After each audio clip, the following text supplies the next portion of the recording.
Walking a path along the roots of Pikes Peak, you take a fork in the road toward the Anselm Society Digital Pub. Inside is a raucous conversation on the arts, faith, and how good-looking does someone have to be a fireman or an ER doctor? In the corner table by the fire are three people. One of them is wondering when exactly the attractiveness screening would occur. Is this before the person enters the academy or medical school, or is there some kind of midterm, or I don't know. Anyway, that's me, your co-host, Mandy Hauk. Welcome to Believe to See, a podcast of the Anselm Society Arts Guild. Here at Believe to See, we explore the relationship between faith, art, and storytelling. Our goal is to connect the great story, the great stories, and our own stories so that we can better understand what it means to live with a Christian imagination. So first, let me introduce my co-hosts. We have Christina Brown. Hi. Hi, how are you doing? Great. Have the doctors and firemen that you've run across in real life ever looked anything like the ones that you've seen on TV? Very, very rarely. Very rarely. Yeah, that's been my experience too. What about you, Matthew? You're asking me how hot my doctors are? Yes.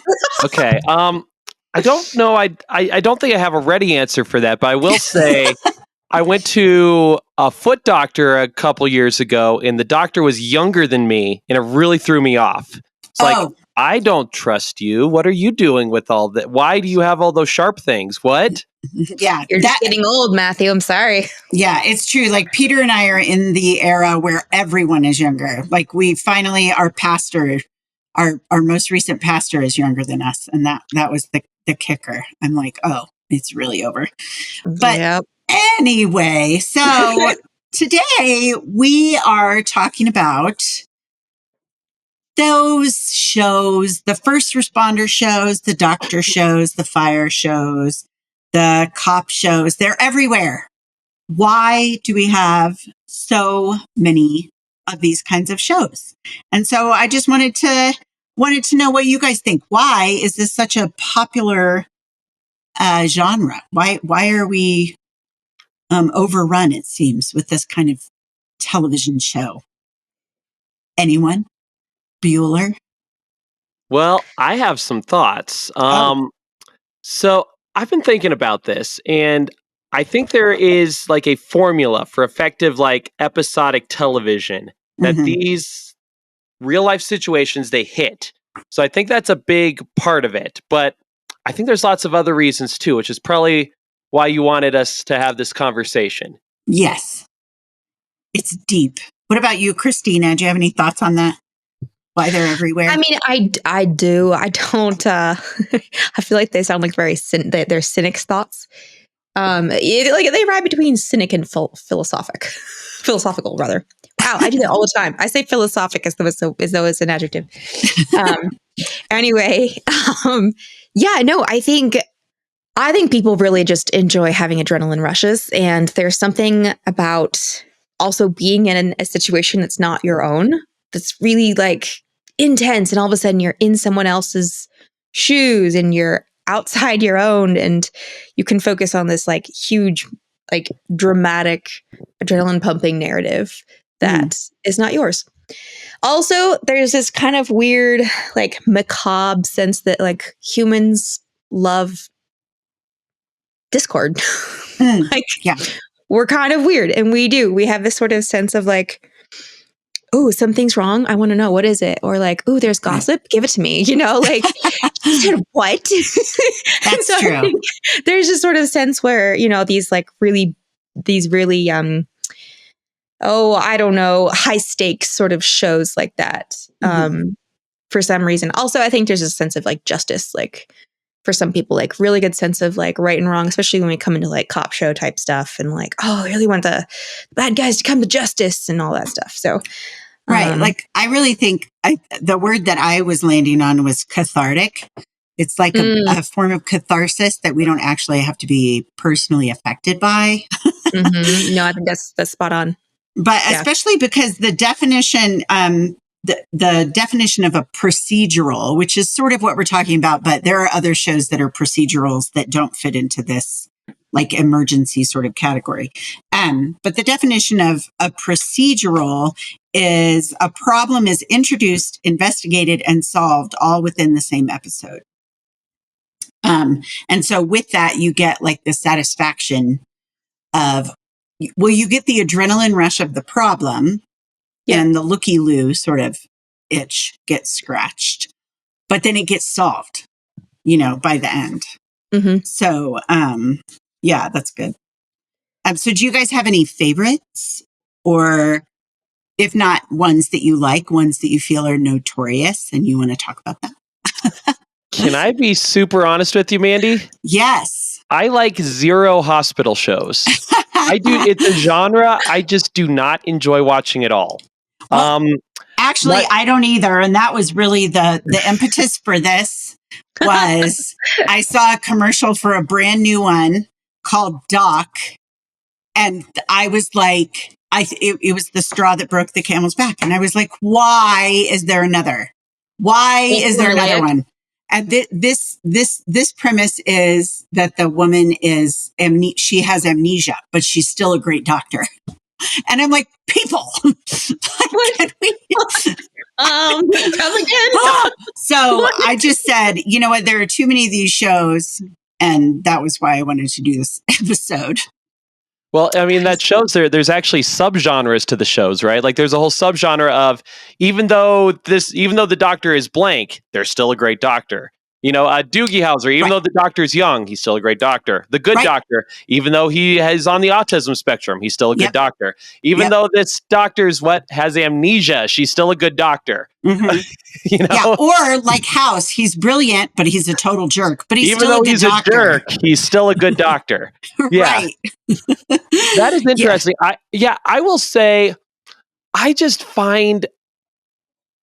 I don't know.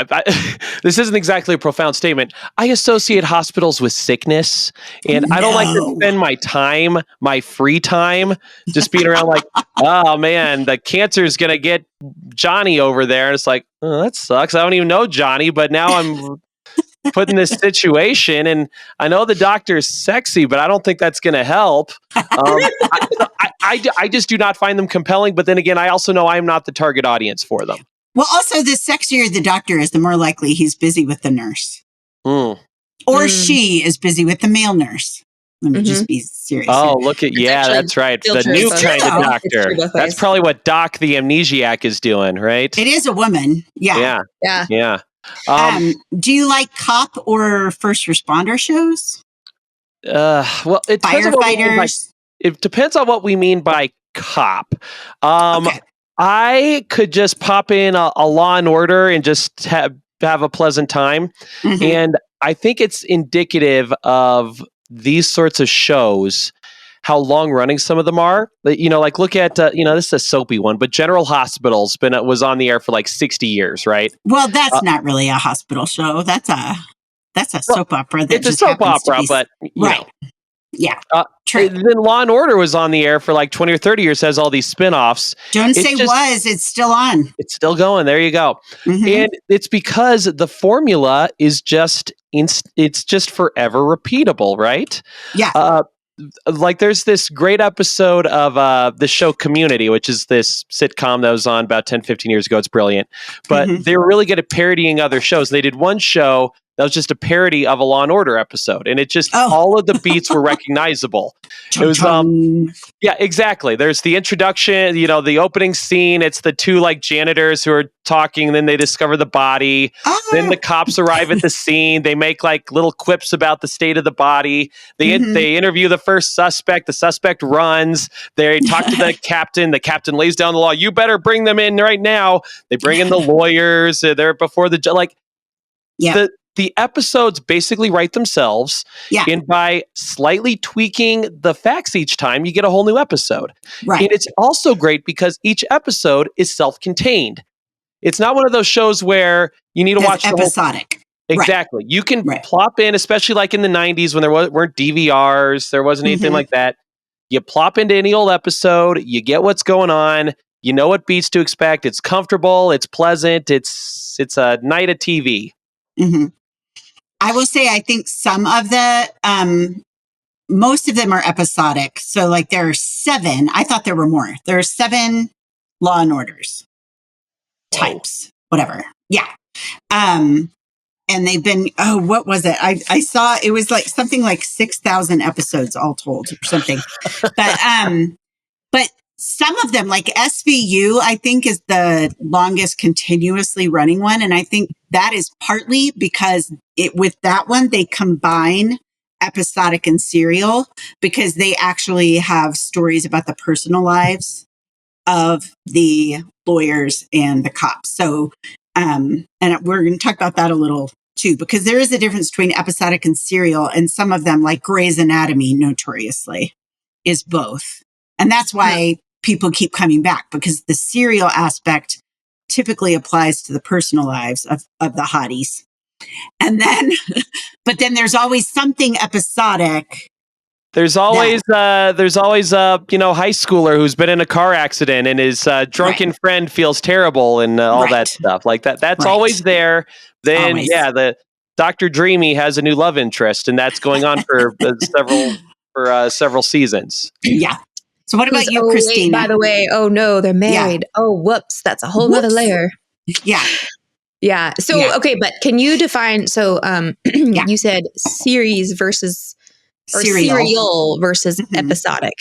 Are they both? Can they both be procedural, or is it more, or episodic's more procedural? Procedural typically is more episodic, because the pure definition of a procedural is the problem is introduced, investigated, and solved within the same episode. But But a lot of the ones that really have lasted longer are the ones where they weave in some serial aspects. Yes. So you care, will Olivia Benson end up getting promoted to captain? Right. Or who is her boyfriend? Or, So Brian and I are hilariously on opposite sides of the spectrum for that, because Brian doesn't mind a little bit of serial, but I need more cereal. So like, I'm okay with, it sounds funny, I need more cereal. I need bran.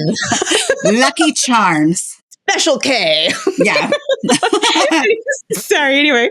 So I need sort of more of the serial stories, the stories running through, like a narrative running through. Episodic to me, I think I just have like such, what's the word for like when you have like, senses like that are like extra high. Oh, there's a word for it. Spidey senses. Oh, okay. I have like spidey senses for like bad episodic like formulas. And I'm just like, oh, okay, not again. I'm really bored. I just want to like, okay, you watch it, have fun. It's really formulaic. Like I know it's going to happen. So I think honestly to me, it's like, okay, yeah, I would rather have, there was a twist at that episode, or, oh no, this affects this character's, this is going to affect what this character does in this next episode. So, when they saw that coming, I want to keep watching. How is that going to play out? As opposed to like, and that wraps it up. And now this person's going to go to dinner after their long date on the job. And whoops, they worked too hard. So now they missed their date. And how is that going to go? Well, Yeah, right. I mean? Well, I think what you're basically talking about character driven versus plot driven. Because I don't think so. Well, okay, hear me out. Because you want to care what's going to happen in the following episode too. And what carries you forward is a specific, like, more about those characters. Because if they can do it episodically, then they really haven't fleshed out the lives of whatever cops and firemen there are. But usually the aspect that is serial is it relates to the regular characters. So like the detectives, they have a life outside of work. So then that character is naturally going to be more fleshed out, and they do more with that character that makes you want to see the next episode. Yeah, and that also reflects how television and the way we consume television has changed over the past several decades. Again, even back as far as the 90s, the early 2000s, it was risky for a show to have too many serialized elements because it broadcast one time. Yep. If you missed it, and that's where a key plot point was, you're just screwed, right? You have no idea what's going on. Yeah, I great. remember. Like I remember early on in college, I missed an episode of Lost, and I was just like, "Oh no, what do I do now?" You were lost. Yeah, exactly. So back then, you saw a much more heavy emphasis on things that were episodic and self-contained. Because again, if you missed a couple episodes, it wasn't the end of the world. Now, the way we all consume television, a show may as well just be, a TV series may as well just be a long movie split into 8 parts, right? Because you can just watch them all. You're not going to miss any, and that's a lot more feasible to do. And you're not going to sit there and binge a whole season of something if each episode is totally self-contained. Yeah, and I also think there is something to be said. I hear what you say, Christina. I tend to get bored with shows if they're merely episodic, because again, they always fall under the formula. You can see what's going on, and it's like, okay, I might pop in now and then, but I'm not going to get really invested in it. I think a lot of good shows are a combination of serialized elements and episodic elements. I'm going a little off script here with the genre, but this is actually a really good example. Go ahead. My kids have been sick this past week. So we've been binging this show that's on Netflix now. It's a reboot of the DuckTales series, okay? Ooh. It's so good. It's so good. It's from like 5 or 10 years ago, based on, there's a 90s TV show. It's also a really popular comic strip from the 1950s, but it has both elements. There's some shows that are basically like Adventure of the Week, right? So Scrooge and Huey, Dewey, and Louie go to some exotic place and have some adventure. It's all self-contained. But there's also larger, broader story themes, like Huey, Dewey, and Louie are wondering why their mother disappeared years ago. In some episodes, not all of them, maybe like 1 out of 3, there's another piece in the puzzle. So having both is important. If it was just serialized, I think it would get exhausting, because I don't watch DuckTales because I want to invest my whole mind into it, right? So if it's serialized, you need to pay close attention to every part. Everything matters. Right. For episodic, you can kind of take a break. It's like, okay, if I want to step into the other room and grab a soda, I don't need to worry about missing something, because again, it's just Adventure of the Week. But then you see like, oh, there's a little bit of, they did a reveal about some new information about Huey's mom. And it's like, whoa. So both of those can keep you going. The serialization propels you forward. The episodic nature gives you like a respite every now and then.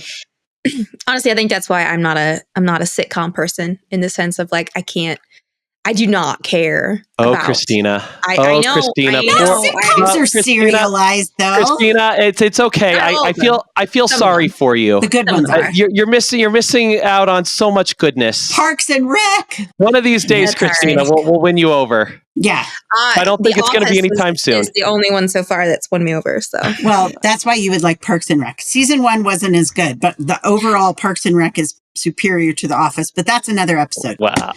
Okay. Yes. Anyway, long and short is.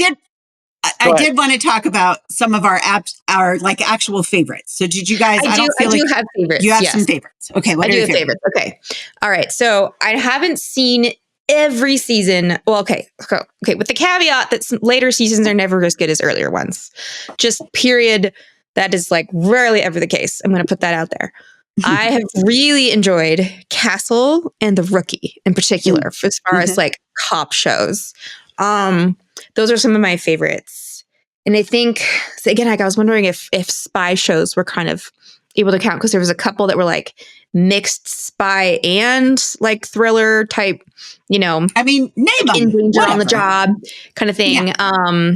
There was Burn Notice that kind of has that vibe where they're constantly being chased because he supposedly did something evil and didn't. But, every episode is episodic, but also has a story attached. Anyway. We started watching that, and then I think we forgot because we have too many streaming services.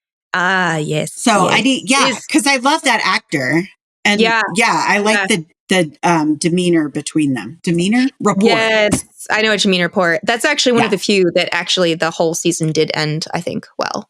The entirety of the entire season. But like we also, what's the other one? I mean, we've watched so many. I like struggle to keep track. We like Lincoln Lawyer, and each series is based on a book. based You've on seen one of lawyers. Sorry, I was just Lincoln Lawyer. I don't know that one.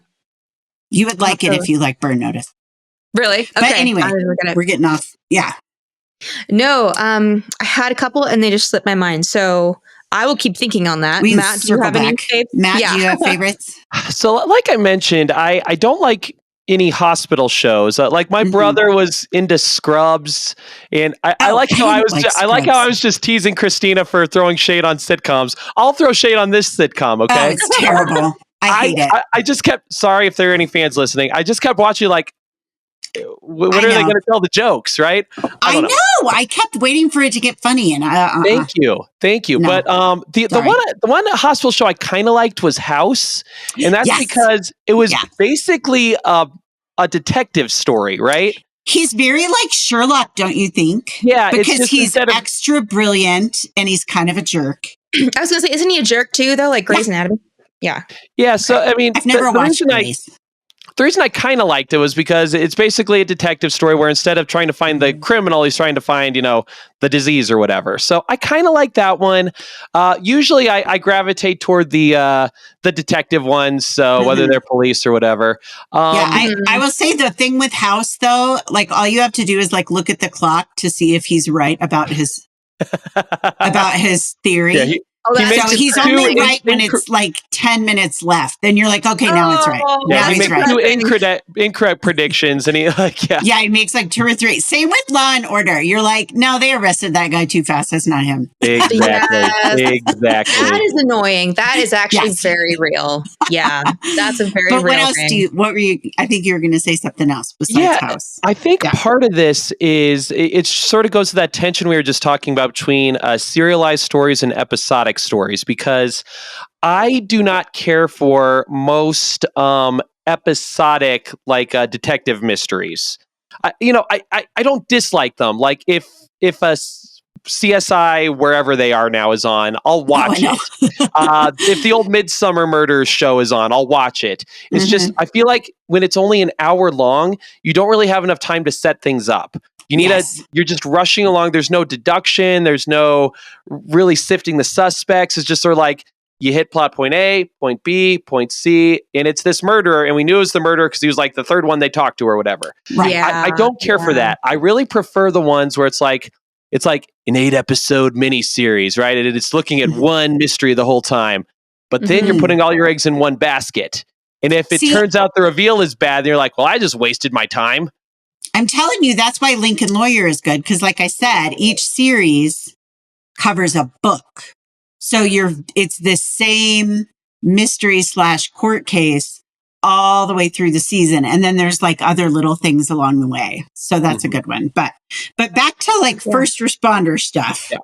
I have to share I've told the two of you to Google him because hey, when you look, okay, I know some of the listeners are around my age, so they will follow with me. And so, Randolph Mantooth, those are my words. That is the actor that was in Emergency! ! Like Oklahoma! ! So this was from 1972 to 1979. So Little Bitty Mandy, unless I was watching it in syndication, which I must have, because I remember having a major crush. Randolph Mantooth was my first crush. And if you don't know who I'm talking about, everyone take a break, hit pause, Google him, because the dude invented the smolder. Matt is laughing so hard right now. He totally invented the smolder, okay? Yes, he did. So I am not disputing the handsomeness of Randolph Mantooth. Good, thank you. I appreciate that. And I don't know if you noticed, but his partner is actually a little side note. You were mentioning Lost before. The guy that plays his partner, whose name I don't remember because he wasn't Randolph Mantooth, he ends up playing John Locke's father, the awful guy in Lost. But anyway, so here's a couple things about Emergency. So I was like, I had told you guys, as soon as I think of first responder shows, that's where my mind goes, is to Emergency, because I loved watching that show. But then when I was doing research for this, I know it doesn't necessarily sound like we do a whole lot of research, but we do, people. We are We do. studious. It's true. This is a scholarly endeavor, these podcasts. So as I was researching, I was very pleased to note that Emergency is ranked one of the most often cited favorite first responder shows, specifically among actual first responders. This and Third Watch, which I do remember watching Third Watch. Peter and I used to watch that back in, I don't know, the 90s or something. That's a really good one too. Third Watch was cool because it's named after that time period. I think it's 2 a.m. to 9 a.m. or I don't know. It's the middle of the night. And it followed police, fire, and paramedics. But anyway, so back to Emergency. I found out. Isn't that, Mandy, just a side note, isn't that one of the shows that kind of started the genre of Emergency? Yeah. Actually, no. The first one was in the 1950s. Oh, okay. But Emergency was the first really famous one. Okay. And it was huge. So a couple of the cool things I found out about Emergency that I didn't even know, and it just boosted my love even more, is first of all, almost all of the storylines were real. They were based on real rescues. So the premise of Emergency, you have two settings. You have the fire station, which is primarily the paramedics, and that's Randolph Mantooth. His character had a name. I think it's John Gage, I think. So he and his partner were the paramedics. But then there were the emergency room doctors too. So you were kind of going back and forth with those people. Those are the main characters. But so almost all of the rescues and situations they're in the show were real, based on real firefighters. But also the showrunners or producers or whatever, they actually made the Randolph Mantooth and the other guy, they made them go through paramedic training so that it would look real. And so I didn't know that, but I did know, I mean, I was in middle school, so it probably would have looked real to me, even if it weren't. But that's one of the things that a lot of people really loved about it, is it really was gritty and realistic, because they tried to make it realistic. And so in contrast to some of the stuff that's on today, which sort of like hammers you over the head with melodrama and like how ridiculous of a situation can we put these people in? Like there's a fire and a tornado and a flood all in the same episode. How can the 911 operator possibly get everyone where they're supposed to go? You know? So that was one of the reasons I really liked Emergency. Little side note, they were prophetic. An episode in season 2, listen to this. A sick lady with a monkey provides the key to a mysterious, highly contagious, deadly virus. Monkey virus, can I say? Anyway, okay. So that was my pitch for Emergency. Now I have to find out if it's streaming anywhere. But that my main point is that was one of the keys that made it gave it staying power and make people actually respect it, is that it was realistic, and the actors were good and they were likable. And there was a smolder invented. There's a smolder. So, Mandy, I have a couple small points before getting to my main response to that. First of all, I think you've been saying, I think you have been saying the title of the show wrong. It's Emergency, but there's an exclamation point. I said that. So were you not Emergency? Listening? No. So Every time you say it, and there's Randolph Mantooth and Emergency. Also, when you said Mantooth, I was like, that sounds familiar. Where have I heard that? So I looked it up. Wes Mantooth, the anchor of Channel 9 News and Ron Burgundy's arch rival in the movie Ron Burgundy, famously played by Vince Vaughn. Okay, well, now I have to see that movie. I will bet you they named it that because of Randolph Mantooth, because I was not the only. I mean, it's a great name for a news anchor, right? Hi, this is Wes Mantooth. Randolph Mantooth was big. I was not alone in my crush. But to the substance of what you were saying, yes, it is. I mean, I think you hit on the main thing, is that these sort of shows go back to the 1950s. So basically Yeah. the birth of like modern television, right? There's a reason why these shows are consistently popular. And you touched on a lot of it. One of them, they're like we already discussed, they're very easily episodic and self-contained, high drama with obvious stakes. You don't need to do a lot of setup to be like, oh, there's a car accident on the bridge and the lady's, hey, we get it right away. And it's a situation we're all familiar with, right?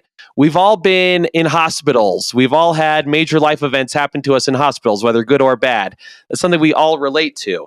And then obviously, it's the sort of thing where you can very easily make one of these hero people, super hot and smart. And, that's when you put it all together, these smart, hot people doing obviously heroic work to something with obvious stakes that's self-contained within 25 minutes.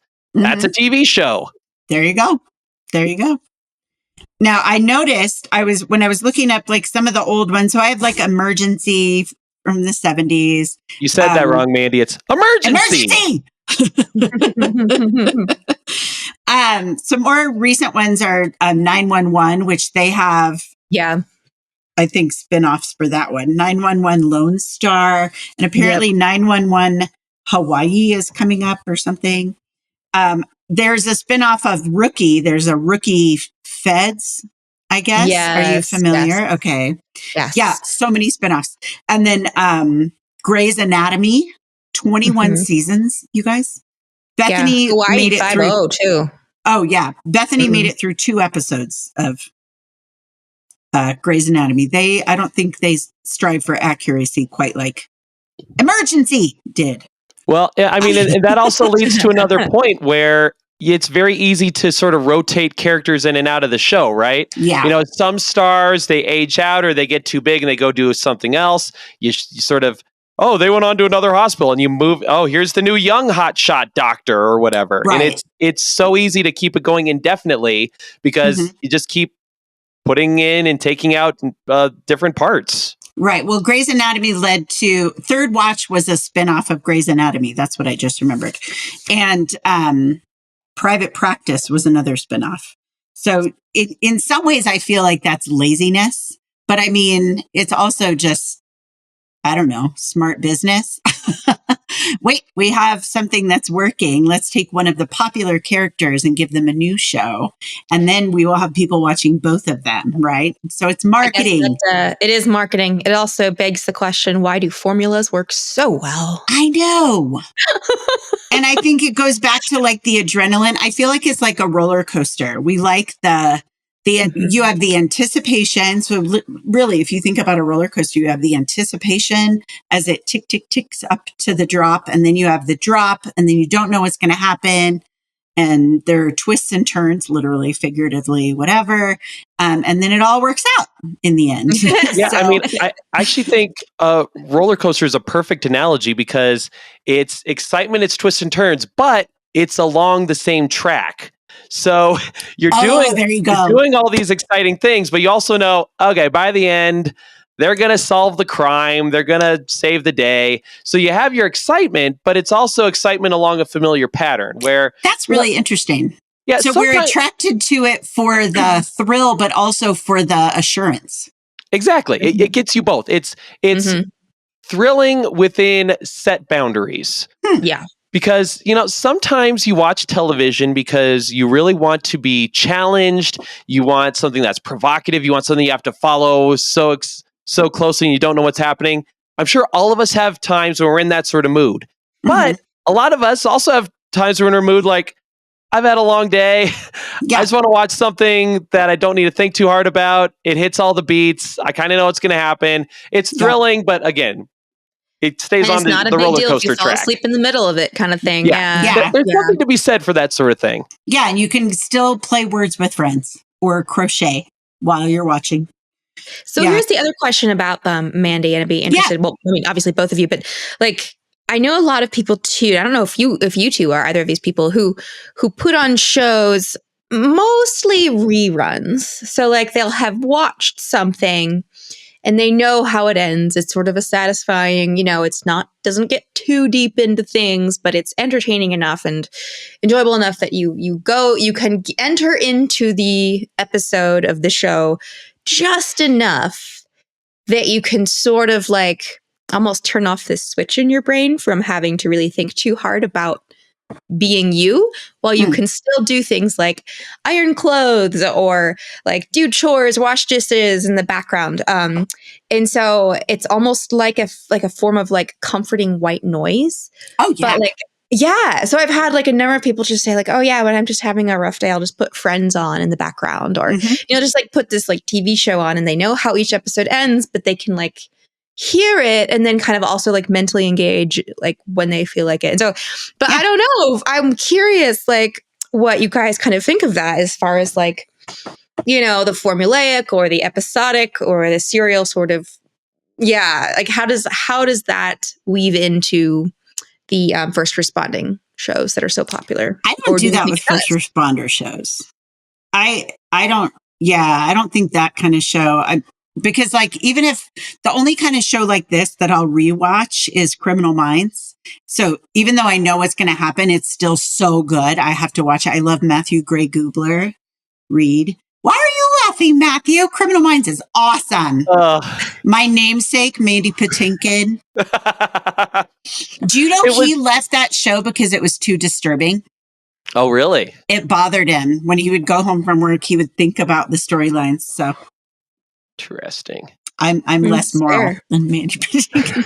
But no, I can't. But then even if I'm watching Criminal Minds, I'm watching it even though I know what's going to happen. So if I'm going to have a background noise show on, even like Grey's Anatomy would count, though, right? I don't watch Grey's Anatomy, but I mean, like other people would. Like, don't you think they would treat that one like Friends or something? Like, I'll just put on some Grey's Anatomy in the background. I'll put Friends on. I especially like the Thanksgiving episodes; those are funny. Yeah, there are certain shows like it's almost like, sorry to hit the word friends again, but it almost like you just have friends over.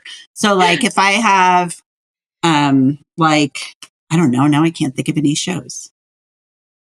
Help. Yeah, I mean, I do not do that with reruns of shows generally, but I know lots of people who do. Like, I think my sister-in-law will do that. Like, just like, it's background noise. She's not paying, like she's getting ready for work. She's doing something else. It's on in the background. I do something similar with sports. So a lot of evenings I'll have like a college basketball game on in the background. I'm barely paying attention to it. I might glance up from reading or writing to like look at it, but it's not something I don't put it on intending to give it my full attention. It's just sort of background noise. If I need a little break, or like you look up, oh, the score's tied, and you go back to what you're doing. So the sound's not on, like it's just a like. I keep it on mute. Yeah. Okay. Oh, see, no, I don't have it on mute. See, I think I've said this before. I have tinnitus, so there's no such thing as silence in Mandy's world. So for that reason, I never have everything off, because then I can't ignore the tinnitus. I even have white noise on when I go to sleep. So I always have music or the TV or something on. If there's sports on, Peter's watching it, and that's great for me because I can just do other stuff, and then I'll just hear him. He either goes, "Ah, man," or "Ah, geez," or he'll be like, "Yes," and then I'm like, so I don't even have to look. I'll just be like, "Oh, good, honey, they scored," and then I continue with what I'm doing. All right, go Packers! All right, yeah. But anyway, so all that to say, so we talked about why they are popular. Some of the elements.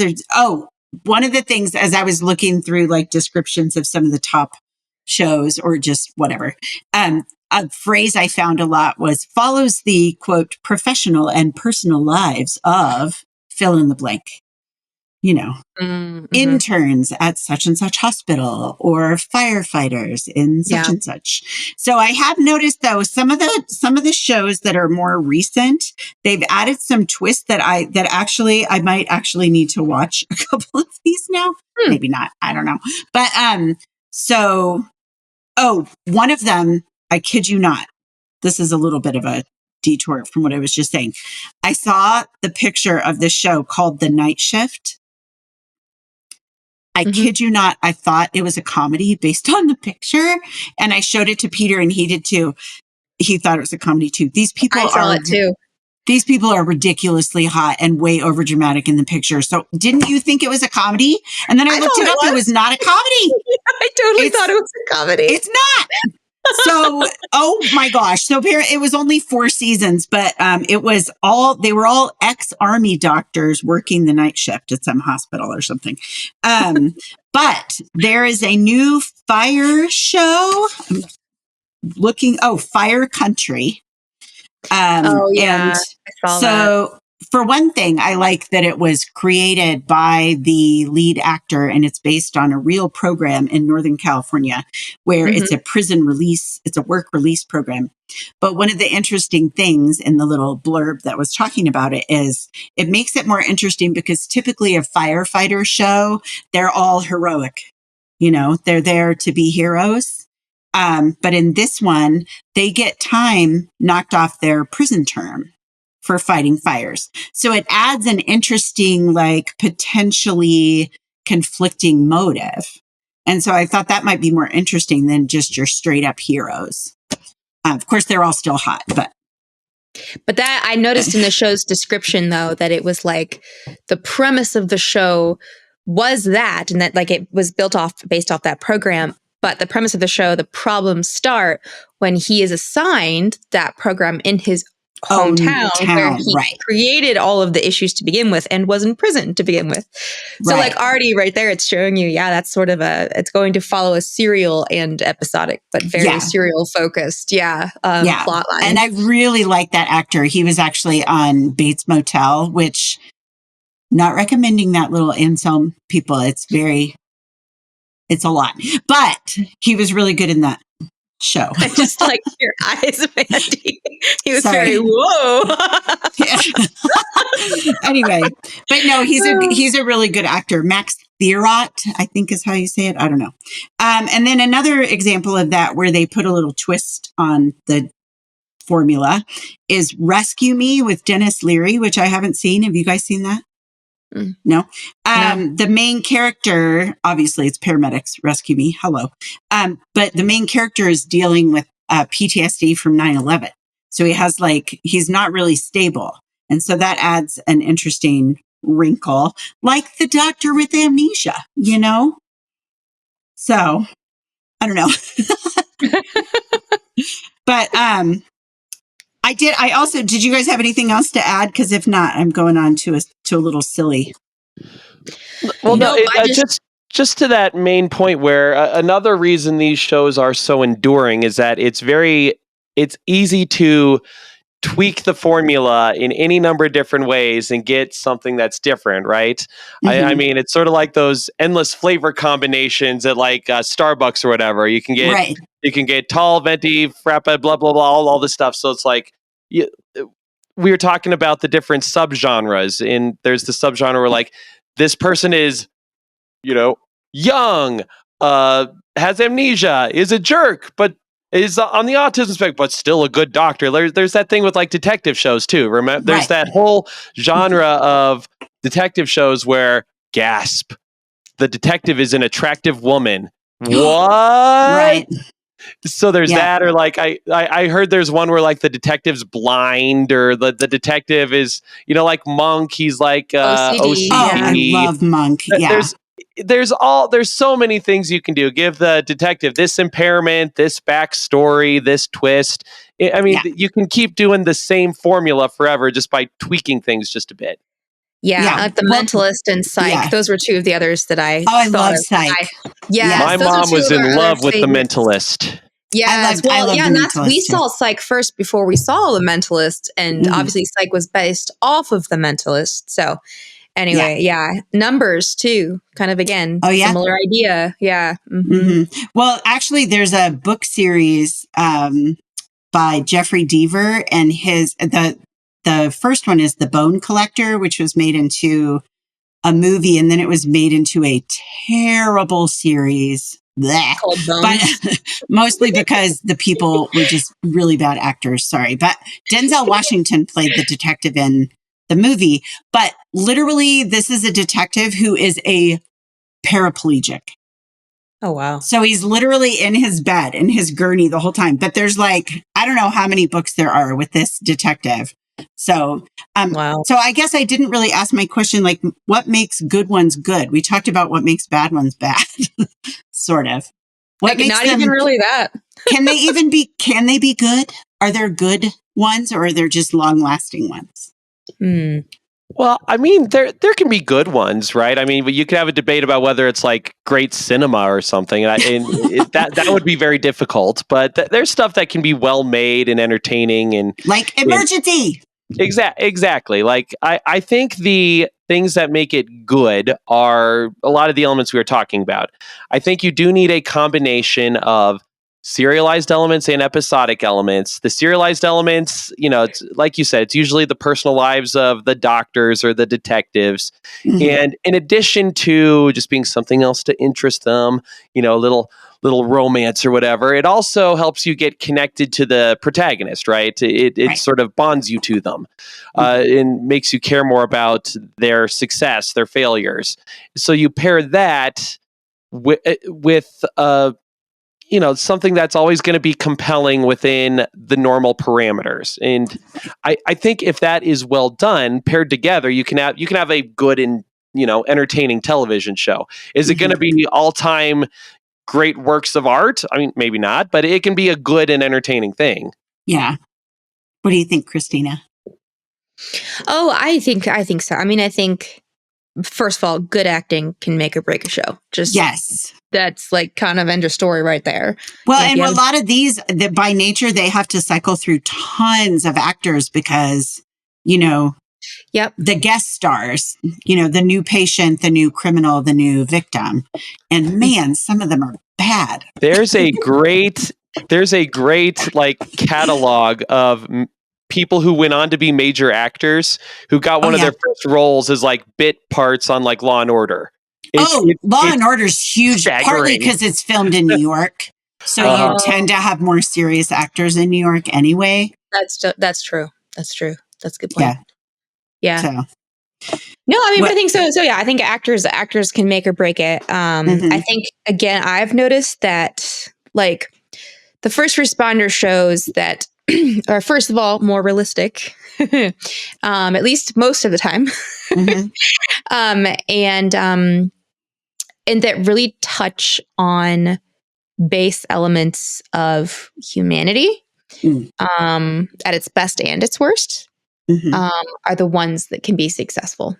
Yeah. Especially if they show us what a good hero in action is, even if it costs the hero. I think the watchers and viewers will want to sort of follow that character, and therefore that character's rises and falls. And I know for me, one of the things, and this is definitely not true for everyone, but one of the things for me that like just turns me off to a show is when the characters, none of them have any integrity at all. And so like integrity, like any kind, like, moral or character wise, or like, it's just like, I'm glad you're here for entertainment. I'm glad you're hot. That's wonderful. But also I'm dumb. I'm bored. Or at least if they have no integrity, they have to like have that has to be a feature or a bug, not a feature. Yeah, exactly. Right. Yeah. Exactly. Yes. Yeah. So like the other people kind of call them out on it, or it's like a quirky part of their character that ends up being their comeuppance at some point. Like or like things keep falling apart because they are like not having that integrity, and everybody else around them knows it, and the viewer knows it, and they don't, or they don't want to know it. Yeah. I think there's that. And I think there's, oh goodness, there was one more thing that I was going to say about it that I think, nope, slipped my mind. Never mind. Oh, I'm sorry. Nah, no, it's all right. Well, I think earlier I said Third Watch was a spinoff of Grey's Anatomy. And if I did, I am sorry. That was totally wrong. It was a spinoff of ER. Hello. Anyway, and George Clooney is hugely famous because of ER. Does anyone know, little trivia question, what was George Clooney's first TV role? You guys won't even know this show, probably. I bet there are so many women my age listening right now who are singing this theme song to The Facts of Life, because he was on The Facts of Life. He was Natalie's love interest, and he had a mullet. And then he ended up, So sorry, I was going to say, speaking of old shows, Mandy, did you know that IMBD has a list of cop and first responder shows, and the Andy Griffith Show is on it? That is funny. That's really funny. Isn't that hilarious? That is funny. I was like, what? Really? And George Clooney is Rosemary Clooney's nephew. Most people know that. But anyway, I'm just throwing some trivia in there so you get your money's worth, listeners. Trivia. So, in closing, the only really important question that I have, this is a really important question, is why do we have season after season of Grey's Anatomy, etc., and spinoff after spinoff of Law and Order and CSI, and all of these procedurals, only some of which are actually decent, when Firefly only got 14 episodes? That's what I want to know. That's the real question. But that is another podcast. And it's a rhetorical question asked with extreme prejudice. Exactly. So even though that just answered that just opened a whole other can of worms.